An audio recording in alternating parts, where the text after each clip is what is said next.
Welcome to go exam. आज हम लोग आनंदाशुलिपि मासिक पत्रिका पार्ट 3 की प्रतिलेखन संख्या 19 को 100 की स्पीड में करने वाले हैं। डिक्टेशन 5 सेकंड बाद स्टार्ट होगा।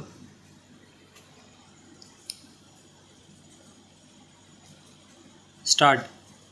महोदय, आज हिंदी का स्वरूप राष्ट्र से अंतर्राष्ट्रीय होता जा रहा है। आज विश्व के लगभग 165 विश्वविद्यालयों में हिंदी पढ़ाई जा रही है। विश्व में हिंदी जानने, बोलने तथा हिंदी में उच्च शिक्षा प्राप्त करने की ललक जागृत हो रही है। इसके विपरीत भारत में शिक्षण संस्थाओं में हिंदी के प्रति मोह भंग होता जा रहा है। यह आश्चर्य की बात है कि जिस भाषा के द्वारा स्वतंत्रता की लड़ाई सभी देशवासियों ने मिलकर लड़ी, उस भाषा को ही आज अपनी लड़ाई लड़नी पड़ रही है। यदि यह लड़ाई संवैधानिक स्तर पर होती तो कुछ सीमा तक ठीक भी था। संवैधानिक स्तर पर तो हिंदी ने अपनी लड़ाई जीत ली है, परंतु यह लड़ाई सामाजिक स्तर पर लाकर ढकेल दी गई है। स्वतंत्रता से पूर्व हिंदी और भारतीय भाषाओं के महत्व को स्वतंत्रता संघर्ष के नायक अच्छी तरह जानते थे। स्वतंत्रता के पश्चात भाषा का प्रश्न सीधे राजनीति से जुड़ गया। भाषा की राजनीति चल पड़ी।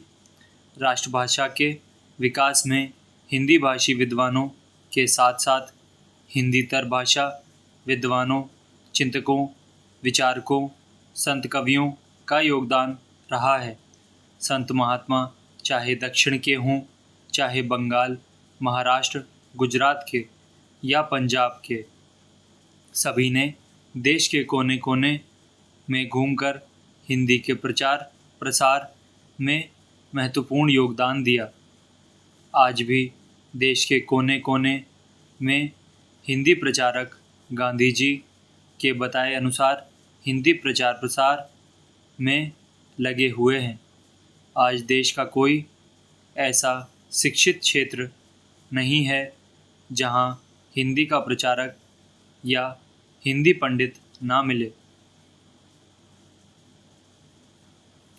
विदेशों में भी हिंदी विद्वान काफ़ी संख्या में हैं। सोवियत संघ, पोलैंड, चीन, मॉरिशस, फिजी, चेकोस्लोवाकिया, इंग्लैंड आदि देशों में हिंदी विद्वान कार्य कर रहे हैं। इतना होते हुए भी भारत में उच्च वर्ग में हिंदी के प्रति आकर्षण या मोह नहीं है। आज दूरदर्शन पर जो अंग्रेजी अस्मिता परोसी जा रही है, उसमें हिंदी का ही अहित अधिक है। हिंदी के कार्यक्रमों में भी अंग्रेजी को ठूंसा जा रहा है, अंग्रेजी को लादा जा रहा है।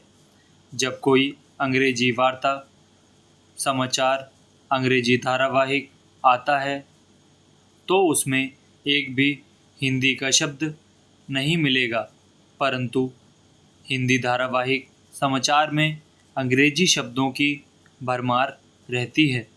धारावाहिक कार्यक्रम हिंदी में है, लेकिन उसका साक्षात्कार अंग्रेजी में होता है। यहाँ तक कि हिंदी फिल्मों से संबंधित व्यक्तियों और कलाकारों के साक्षात्कार भी अंग्रेजी में अधिक होते हैं। स्टॉप।